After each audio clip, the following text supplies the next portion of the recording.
and loin. That's the reason why I'm brother. What happened? We are hungry.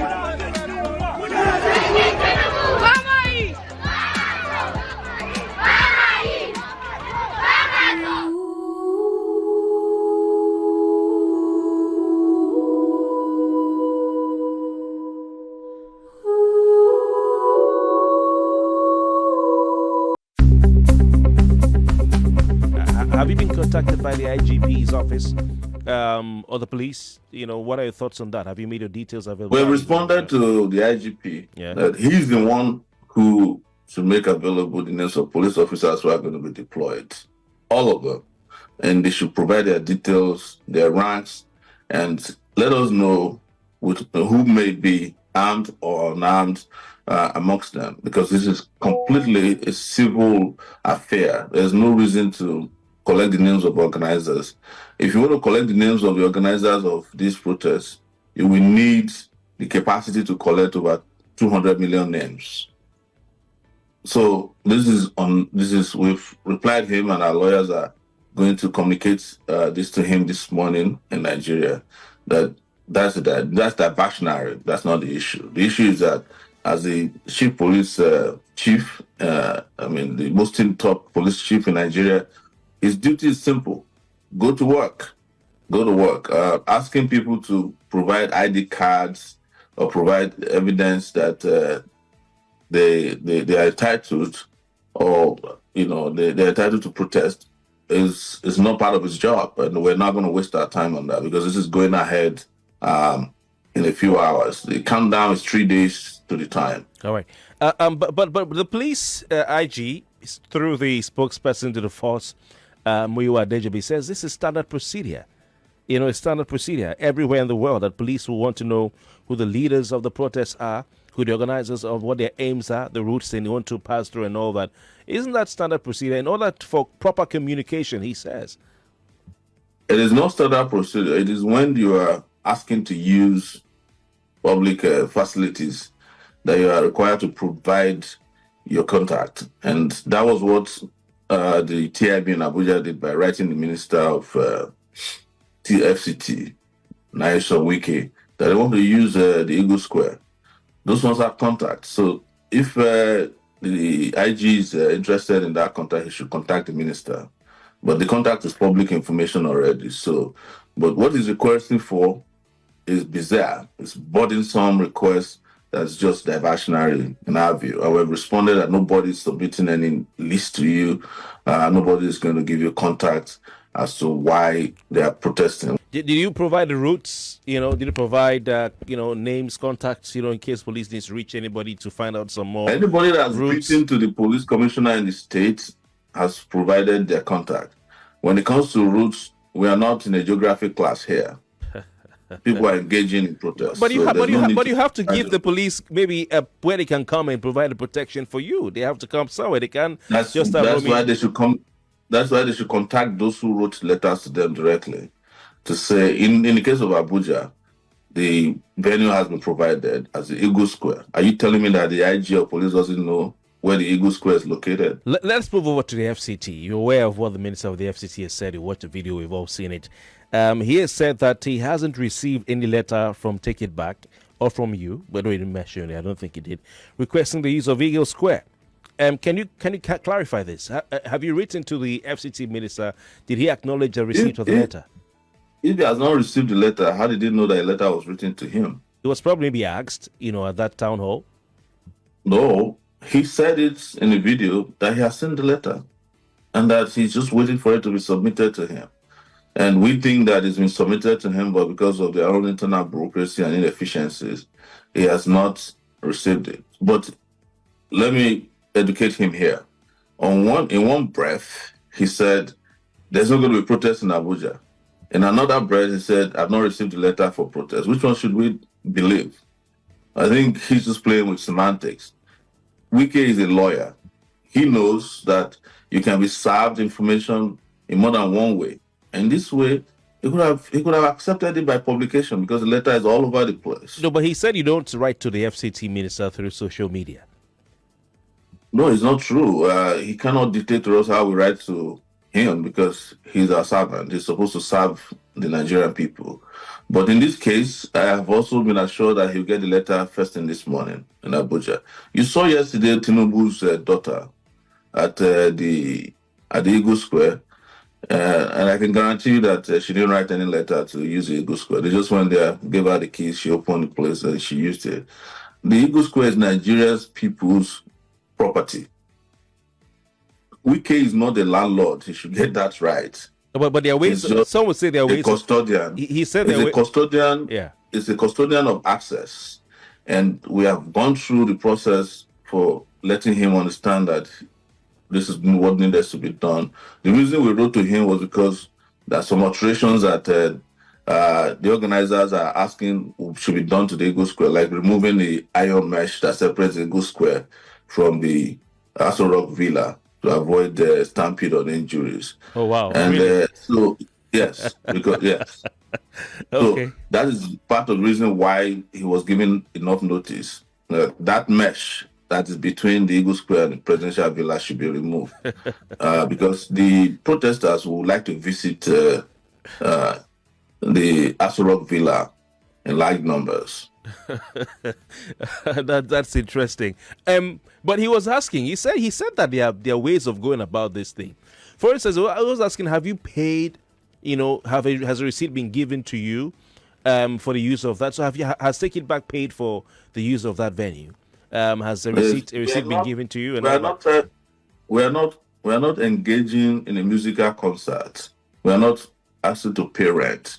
We are asking that as a custodian of the venue, the Nigerian people want to use one of their assets and facilities to facilitate and organize, the protests to deal with urgent social-political issues affecting the Nigerian people. That's all I was asked for. So if he refuses to approve of it because you cannot pay for it, then he doesn't understand what this is all about. So you cannot improvise people. Yeah, you want to use the Eagle Square without paying for it? No, nobody's paying for it. We're talking about unemployed youths here. We're talking about poverty. People want to. We just want to use the place for convergence, okay? Because this is supposed to last for 10 days at first, all right? And we don't know subsequently it might be. That's why he's giving advanced information. We want him to turn on the electricity for 24 hours. Make sure water is. But I think what he's saying is not free. You have to pay. He's saying you have to pay. Nobody is going to pay to use his father's living room to watch TV or to organize. So we own the Eagle Square. We're not going to pay, and we're talking about young people who have no money to pay you. Like I said, this is not a musical concert. We're not having a wedding there. It's just we're having a festival of the oppressed at the place. What happens when you turn up there and there's another event that is going on there? Maybe they paid for it and he approved it and all, but what will you do? Well, how about we wait until that happens? But I don't imagine that there will be any event starting from August 1st, 2024 in Abuja at the Eagle Square. End bad governance. Is it end hunger? What is the protest called? I've seen about 3 hashtags. Mr. Sowore. The umbrella for all the calls in Nigeria is end bad governance. Okay. Now you know that end bad governance started as an umbrella battle cry since 2020. During the NSAS. So, but ours has been around beyond that. That's Days of Rage. Days of Rage was how, and Revolution was how we organized 2019 August revolt in Nigeria that led to my arrest. So all of this is to accommodate everybody. If you are ending hunger, bad governance is the cause of hunger. If you are ending unemployment, bad governance is the cause of unemployment. If you are ending school fees for schools that don't deliver, services, bad governance is the reason. Bad governance is the reason you have bad roads. Bad governance is the reason, as we speak, that you don't have some of your telco lines working. How do you respond to allegations, or should I say suspicion, that, or let me say concerns, that the protests will turn violent? I mean, you don't want to pay, you're saying you're not going to pay for the use of Eagle Square. You're saying that you may march into Aso Rock. You are saying days of rage. There's some concern that the protests may turn violent and destabilize the country. What are your thoughts, or what's your reaction to that? So this is part of what I'd hate to talk about on media platforms.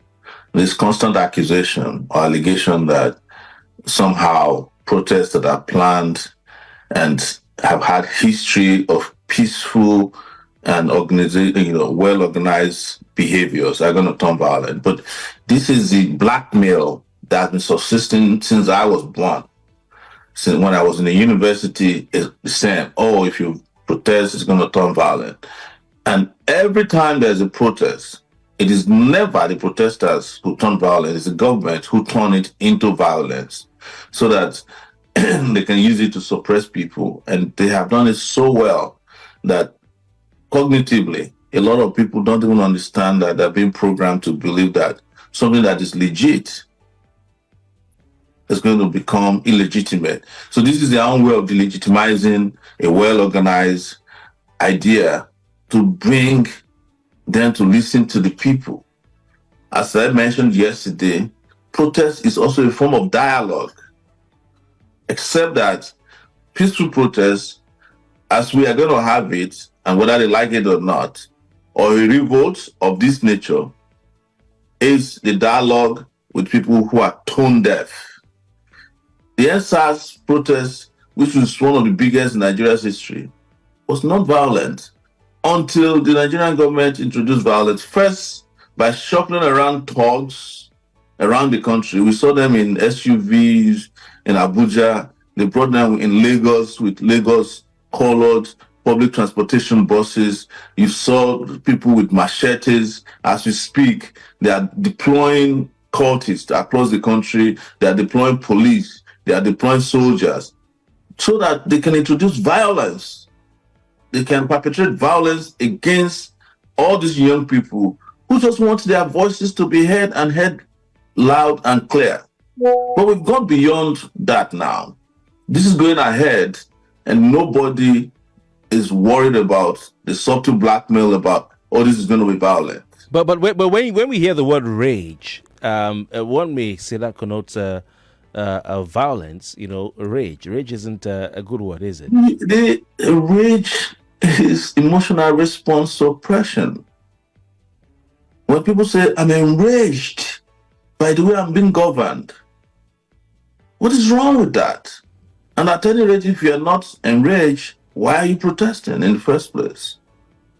So we're not saying, if we're to be that, we're saying we're going to war, then maybe you can start ascribing interpretation to it. But rage is completely legit. I'm enraged. I'm enraged at the way my country's been governed. And the days of rage, as you saw, it was used recently in Kenya. In fact, the Kenyans borrowed that hashtag from our 2019 Revolution Now protest. So, what else do you want me to tell you? There's nothing wrong with being enraged with malfeasance. All right. How exactly does Take It Back movement and affiliated organizations, how do you intend to end bad government? Because the only known and acceptable way to end any government in Nigeria is every 4 years through the ballot box. The other ways are through regime change, either through the muzzle of a gun or through unseating, violently unseating a government, toppling of a government. So how exactly do you intend to end bad government? Some may ask. If want to topple the government, if what you're saying were to be true, then I don't think the government themselves will be saying that, oh, this is legit. They have said that this is legit. No, but you're saying you want to end the government. But how do you intend to end bad government? It's an end bad governance. Okay. How's that difficult to understand? That people want to hand people engaging in corruption, people who are incapacitated, who are running the country, people who are engaging in malfeasance. How's that a problem? If you then say that, well, it means that people who are operating these bad things are going to run, what is wrong with that? So what's the end game? I mean, how will you end? At what point will you get to? The end game is to end a regime of corruption that has perpetrated crimes against Nigerian people, have introduced poverty, unemployment, insecurity, the people that made it impossible for you to have a salary that can take you home after you work for 30 days. And they themselves are buying presidential jets at $100 million that's going to be delivered in weeks from now. The people who are earning 25 million naira per month without doing anything at the National Assembly, who have just gone now on 7 weeks break. The people who embezzle monies that they collect for contracts, who don't implement them. The people who have made the doctors to leave the entire country to go work in other countries. The people who what I'd like to know, Mr. Sowore, is how do you intend citizens or second-class citizens in your own country? How do you intend to end this bad government? Is it about going to the people are going to march on bad governance starting from August 1st. Is that too difficult to understand? We are marching on our problems. How will it be ended? Nationwide. Yeah, but the aim is to end bad governance. So how will it be ended? At what point will it get to say, okay, yes, we've ended bad governance? When the people win. Nigeria, they use computer. The leaders of Nigeria, they use radio where they turn the knob.